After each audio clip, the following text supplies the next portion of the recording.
ये देखिए हमारा टीन लगाने का काम चल रहा है और ये जो दो मशीन है और जनरेटर से हमने पावर नीचे दिया हुआ है और देख सकते हैं। आ जाओ। सो ये देखिए हमने पावर ले लिया है नीचे से जनरेटर से, यानी 2-3-4 दिन से करंट नहीं है। तो अभी देख सकते हैं माल आना, पावर आना स्टार्ट हो गया है। अभी जल्दी से यहाँ पे स्क्रू है, सो लगाने वाले अभी।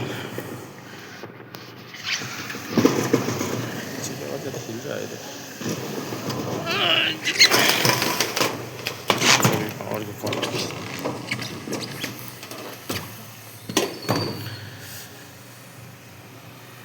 এখন এখন তো এইগু মারা হয়েছে না, এগু মার্ক করে রাখছে না আমরা যে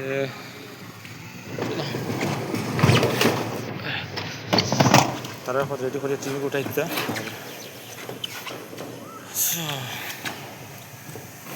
দাঁড়াও আস্তে খাড়া করিয়া রাখো, খাড়া করিয়া রাখো গো। আর ভাই মারিলি মো মারছি একটা তখন ওই তো ওই জায়গা দুইটা পড়ছে। হ্যাঁ চটপট করে দুইটা মারি দিছি। ঠিক আছে ওই জায়গা পড়বে এখন আউটটা আছে কাম হ্যাঁ।